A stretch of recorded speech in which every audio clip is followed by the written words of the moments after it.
Hey guys, Thomas Phillips here, co-founder at DTC SEO agency. In today's video, we're going to be running through everything ChatGPT, how to get your brand featured, why brands are featured, and really deep diving into that because there's a lot of myth busting that we'll be doing in today's video. But why should you listen to me? Well, I've been doing SEO for pushing 20 years now at this point. I've exited out of 17 different brands that we've internally owned over the course of that time. And it really just got to the point where so many people were asking us to do SEO for them. We gave in, we built the whole agency specifically for 7, 8, and 9-figure direct to consumer e-commerce brands. And we never looked back. It's been fantastic. Right, so on with the video. Let me move myself down here real quick. Okay, so one of the first things I wanted to highlight here, we're inside of Ahrefs, okay? This is one of our clients. I've removed out a bunch of information on here so you can't see exactly who it is, but I wanted to really highlight this section on here. So inside of Ahrefs, this is then where we can track how many citations are starting to come up. So we can see that over the last 6 months, they've had 222 additional citations inside of ChatGPT. They have a bunch of AI overviews inside of Google, and then a bunch of features in other locations as well as, which is awesome to see. Now, as we can see on here from a ChatGPT perspective, or just overall in general, they don't have thousands and thousands and thousands, right? And you don't need thousands, but you definitely need a good amount to get a good amount of traffic from this, okay? Also, note their backlink profile, a DR of 58 is pretty damn powerful. DR means domain rating. It's essentially how authoritative and powerful your website is overall. They have a decent number of referring domains as well. Referring domains is basically the number of unique websites linking to your website.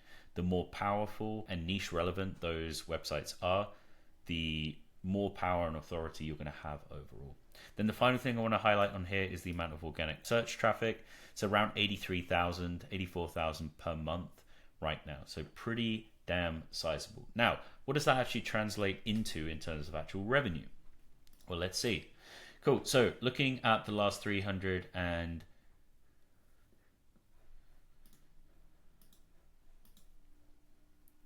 okay, cool. So looking at the last 365 days, this is inside of our Triple Whale dashboard that we've basically built out with the team at Triple Whale. It's a third-party attribution software. It's basically the gold standard when it comes to e-commerce stores, especially when you reach a certain size. We've built a full KPI tracking dashboard specifically for SEO and then separately for AI search. So we'll run through this now. And this is about to be fully updated as well. Cool. So we can basically see over the last 365 days, it's been tracking around $61.5 million revenue directly from organic search.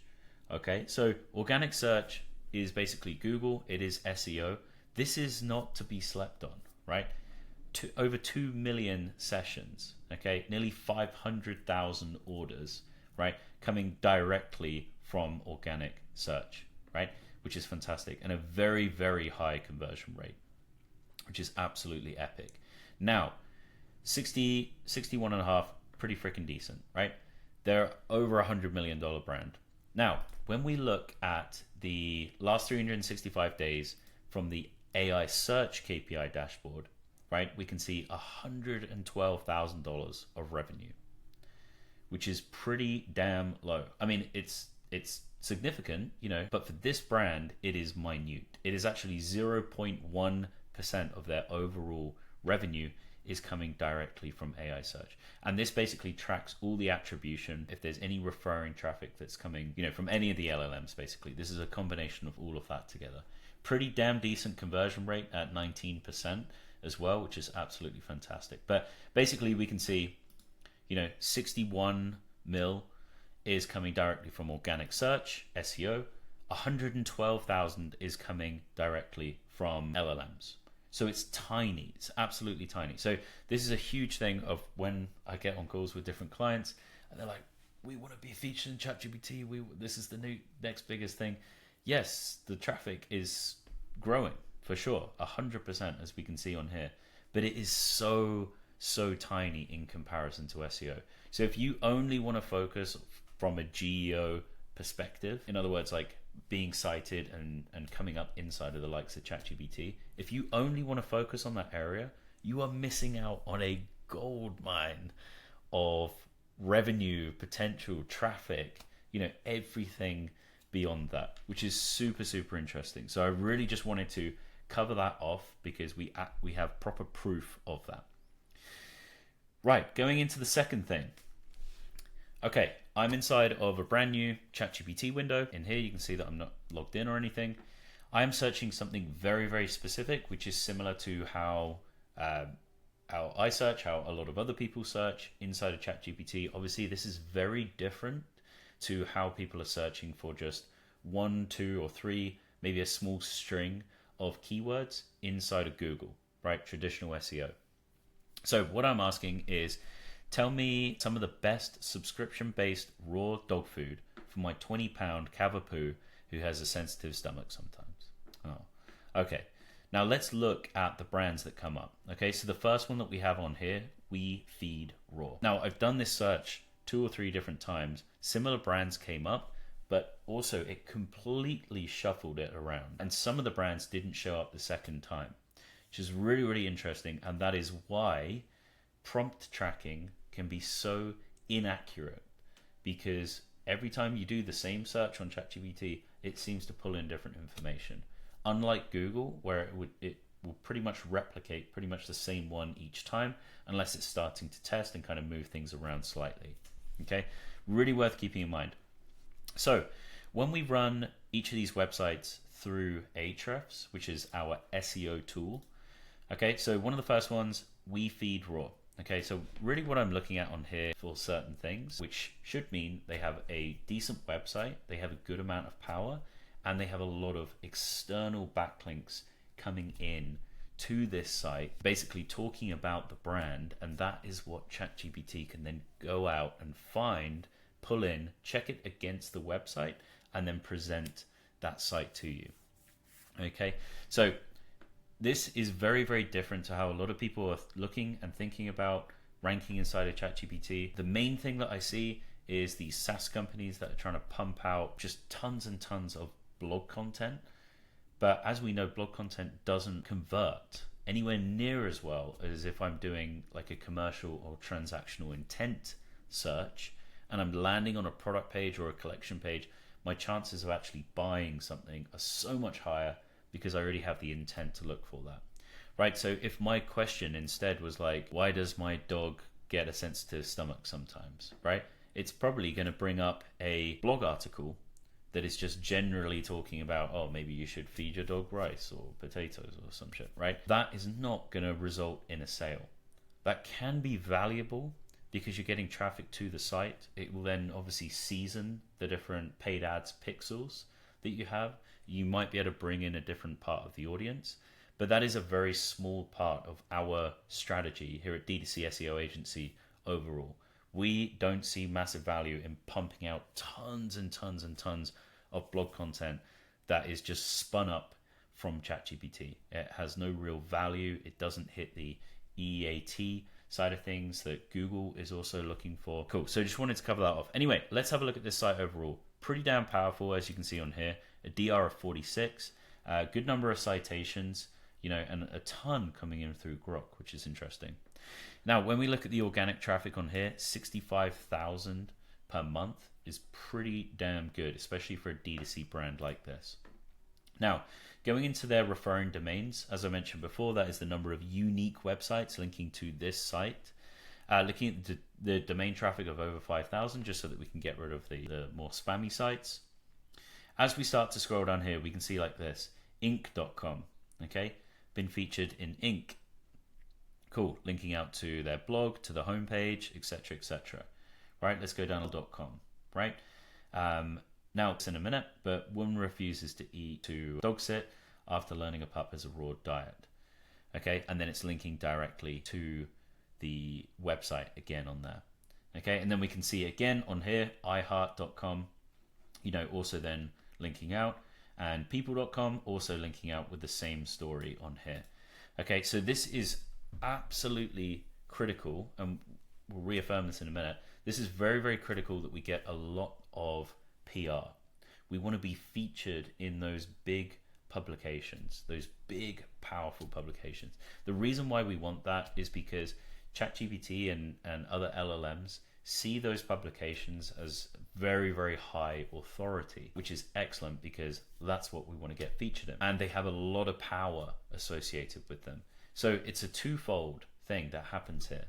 When internally we build out digital PR campaigns and we try and get as many big, powerful referring domains that we can, this is incredibly important because this stacks up, and it's a two-pronged approach, that I'll go back to. One side of it is from a ChatGPT perspective, obviously getting that 0.1% of the traffic starting to come through, and obviously making sales. The other side of it is from an SEO point of view, which there's still incredible value in. There's so many people are starting to sleep on this, which blows my mind after being in this industry for so long, because then we can get all of the power, all of the notoriety out of things. You can use those logos on your website, in your branding, in your email marketing, all of that, and it just powers up the website. So it's great because our original strategy was just powering one side, which is SEO. Now it's powering GEO as well, which is absolutely epic. So it's a very exciting time if you can't already see. Cool. Okay, one of the next ones that came up was openfarmpet.com. Again, very, very powerful website. DR of 65. Bunch of citations coming in as well. 128,000 in organic search traffic, which is pretty damn decent. If we go across to the referring domains again, let's just check a quick look. Okay, let's scroll past some of these. Okay, so we've got Bloomberg. So how to buy climate conscious diapers, pet food and beer. Okay, cool. So it's been featured inside of there, which is excellent. LA Times. Again, a feature in here. Again, AOL, Fortune. Is human grade dog food worth it? Excellent. That's a fantastic one. And really what we're looking at on here, just going back to this one, is obviously a company has then sat down, and this is what we do internally. We sit down, we basically go through all of the data, interview the founder or whoever's running the business at that time, and we work out what are the unique selling points and what are the use cases for that brand. Those are really two of the biggest differentiators, and we want to learn everything about the brand as well. As the main reason for that is one of the first things that we do is we build out a brand hub page. This is essentially a source of truth page that has all of the factual information about your brand, and it's structured in a very specific way. This basically means the source of truth, whenever someone is searching something very specific, like human grade meat as an example, like that is a unique selling point, a potential unique selling point of We Feed Raw. Okay, so when they're mentioning that inside of that source of truth document and across the website, and other external websites are also mentioning the same thing, ChatGPT can then connect the dots, give a big thumbs up and go, I'm very confident showing this answer to the person who is searching for it inside of ChatGPT. Okay, and basically what we do from there, grab all of that data, and then we start to then build out PR stories around the brand. We then pitch them to journalists, obviously in the traditional sense of digital PR, but this is specifically online because we don't just want to get the mention, we want to get the backlink. We want to get the power coming back. And that is a big thing that traditional PR agencies miss. They just want to get the feature. We want to get the link because that's where the twofold power comes from that side of things. Cool. And if this is helpful and useful to you and you feel like, great, I want to do that for my brand, excellent. The next step of things is to click below in the bio, book a call with myself, basically be a discovery call. We'll run through your brand, really just understand everything about what you're trying to achieve. We'll take all that information and we'll build out exactly this. Let me show you this real quick. So this is basically a full strategy and breakdown that we do. We're looking through a specific website. We're looking at exactly where your site is right now in comparison to the competition. We're pulling together the opportunity value, the time frame of this, and then the actual investment amount associated with it as well. So you can really start to calculate and work out what is my ROI, what is the potential that we could get to, and what is the actual investment involved with that. And really, as we can see, like on here as an example, we do a full breakdown of all the different keywords that align with what the website currently has, but maybe either isn't ranking. Like you can see on here, current positions are not even there. This website has so much emphasis on paid traffic that it has neglected actually building out the full website, optimizing it in the right way, creating the correct architecture, and then actually being able to rank inside of Google with things. So we basically break all the keywords down, we look at everything, we look at the potential traffic that could come in from the top 3, we run all these calculations to work out based off of your actual conversion rate, which is a part of what we gather inside of the discovery call, is we then break down what is the monthly revenue potential, what does that annualize to, and then even better, if you're a subscription based, what is the actual lifetime value of that person coming in annualized, right, as well as, which is absolutely epic. We run through a bunch of different things. You can ask me any SEO questions you want, really pick my brain. We analyze your brand versus all the competition. We look at all of this. We give a bunch of action items in terms of exactly what we would do and what we would focus on. We run through all of the different articles that we want to create. We're very, very deliberate with the kind of articles that we want to create. We're basically looking at what products and what keywords do we want to go after, and we want to build that topical authority around those very specific subjects. Okay, so yeah, as you can see on here, we need a lot more links. We're really deep diving into things. This is everything that we do and what is included in our services. Again, the time frame, and then obviously go from there. So if this is of interest to you, click the link below, get that booked in, and we'll rock and roll from there. So I look forward to seeing you.